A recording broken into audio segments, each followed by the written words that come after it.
안녕하세요. 저는 최준영 손해사정사였습니다. 지난번에 허리 압박골절 그리고 척추 고정하는 경우 요 두 가지에 대해서 강의를 드렸고요. 제 최준영 보상 채널 유튜브를 들어가시면 요거에 대해서 간략하게 강의한 내용이 있습니다. 오늘은 여러분들이 제일 많고 궁금해하시는 허리 디스크에 대해서 한번 말씀드리도록 하겠습니다. 자, 허리 디스크는요.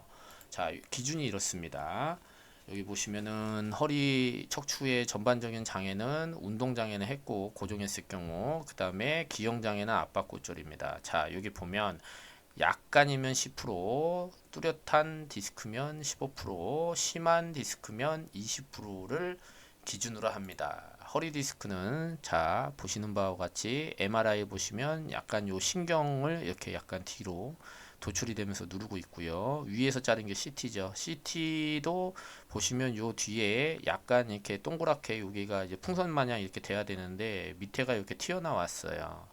예, 도출이 됐다라는 거죠. 그래서 왼쪽을 누르고 있습니다. 왼쪽을 누르고 있으면 오른쪽이 약간 저릴 겁니다. 허리 쪽, 허벅지부터 쭉 타고 내려오는 느낌이 나요. 예, 자, 그래서 자 여기 보시면 대부분 보험회사가 한시장애로 많이 인정을 하려고 그래요. 그래서 허리 디스크는 한시장애가 많고요. 또 그 제가 말씀드렸잖아요. 우리가 골절 같은 경우에는 어떻게 합니까? 자, 역시나 이렇게 골밀도 검사를 해서 뼈에 대한 부분은 요걸로 감액을 한다 그랬잖아요. 근데 허리 디스크는 뭐 얘들이 골밀도 검사 이런 거로 하지 않고요. 그냥 무조건 질병이다. 자, 요런 뼈의 골밀도로 하는 게 아니라 여기 보시면 여기 투명하고 여기가 약간 죄송합니다. 약간 썩은 것처럼 검맣잖아요. 그죠? 요 투명해서 디스크가 팡 터지거나 자 이랬을 경우에는 아무래도 상해의 그 충격으로 인해서 됐다고 봐야겠죠. 요게 후종인대라 그래갖고 디스크가 튀어나오지 않도록 신경과 닿지 않도록 후종인대가 딱 하지만 후종인가 나이가 들면 이게 약간 느슨해집니다. 이런 MRI로 보면 이런 걸 볼 수가 있어요. 아무래도 육안으로 봐도 여기가 투명하고 여기가 약간은 되게 오래됐죠. 예, 근데 오래된 게 밀려 나온 겁니다. 이랬을 경우에는 보험회사가 상해 기여도를 얼마 안 주지 않습니다. 근데 요즘에는 디스크 같은 경우에는 이제 지병 있잖아요. 거의 지병으로 시작해서 교통사고나 이렇게 넘어지거나 이런 이제 상해가 됐을 경우에 상해 후유장애로 기여도를 따져서 주는데 질병 후유장애가 5천만 원 있고 뭐 이런 것들은 디스크도 괜찮습니다. 예, 왜냐하면 디스크도 보시면은 이제 이게 수술한 경우에 15%를 주거든요. 이제 수술하지 않은 경우에는 이제 10%를 줍니다. 그래서 5천에 뭐 질병이니까는 얘들이 깎겠다고 질병 감액을 하진 않잖아요. 그래서 500만 원입니다. 5천이면 10%면 500이고 또 15%면 750만 원이잖아요. 그래서 나쁘지 않습니다. 자, 그런데 여기 지급 기준은 15%는 한 마디 이상 수술을 했다. 디스크 요게 이제 한 마디입니다. 요 디스크 한 마디를 수술을 한 경우에 근데 수술을 하지 않은 경우에는 이제 지급이 10%. 그냥 10%는 이건 있어야 돼요. 방사통 증상이 있어야 됩니다. 디스크가 확인이 되고 수술을 안 했다 그래 갖고 무조건 주는 게 아니고요. 수술 안 했으면 이제 요 기준은 이제 2018년 이전까지 기준입니다. 이후는 또 반드시 수술을 해야 된다고 이제 좀 개정이 되긴 했어요. 근데 대략적인 걸 제가 말씀드리면 근전도는 다 있어야 돼요. 근전도 검사. 그게 뭐냐? 쉽게 말해서 이제 그 방사통이라고 그랬잖아요. 요거 이제 인터넷 찾아보면 나옵니다. 근전도 검사지. 이게 치면 어, 쉽게 말씀드려서 우리가 이제 근전도 뭐가 되게 많네요. 뭐 안면신경말 디스크로 쳐야겠구나. 디스크 근전도 검사지를 보시면요. 여기 이게 있네. 요걸로 이제 검사를 하나 보네. 근전도 검사기 도입했다고 막 이렇게 해놓네요. 그래서 여기 보면 이렇게 쭉 나와요. 근전도 검사지 이상이 나와야 돼. 예.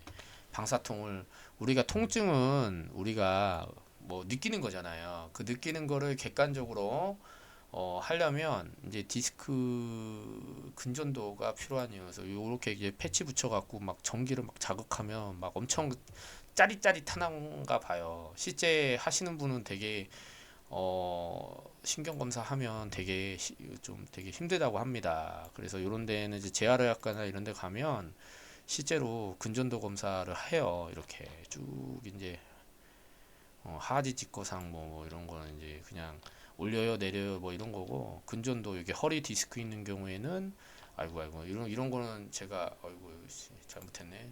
근전도 검사지 좀 보여주려고 그랬더니 예? 그래서 체스트 가슴 이게 없네요. 예. 그래서 근전도 검사, 자 어디 볼까요? 여기 있을라나? 이렇게 후유장애 있잖아요. 이렇게 일반상해 후유장애 얼마 이제 요겁니다. 그래서 근전도 검사지가 반드시 필요하죠. 예. 그래서 장애 진단 이렇게 추간판 탈출 뭐 이렇게 나오는데 아유 뭐 안 나오네요. 예.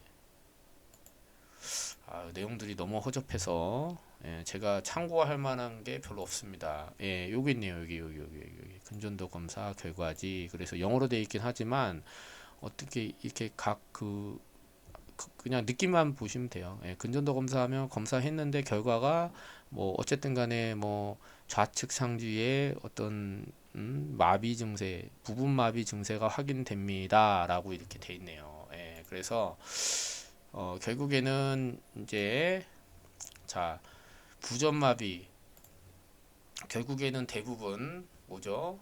예. 자 장애를 받으려면 자 이렇게 10% 15% 20% 이렇게 장애를 받으려면 결국에는 근전도 검사지가 있어야 된다는 거. 예.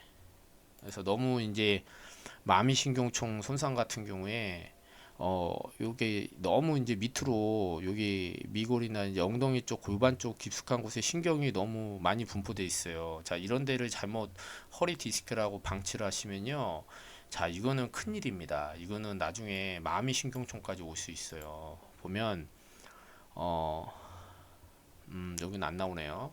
자, 이거는 이제 디스크라기보다는요. 자, 이렇게 뭐 신경계 장애로 이제 판단을 합니다. 왜냐하면 디스크는 크지 않잖아요. 20%밖에 되지 않더라도 이게 잘못하면은 스스로 재활이 안 되면 이제 신경계로 넘어가요. 그래서 이게 장애율이 더 높잖아요. 그죠? 예, 그래서 높은 거를 인정해 줍니다. 유리한 거를. 보험에서는 디스크로 이렇게 신경을 눌러 갖고 정말 이동을 못할 정도가 되면 이거는 뭐다? 예, 이거는 디스크 20%가 아니라 신경계 30%로 인정합니다. 예. 자, 오늘은 이렇게 디스크 후유 장애에 대해서 말씀을 드렸습니다. 다음은 좀 더 재밌는 주제로 한번 찾아뵙겠습니다. 감사합니다.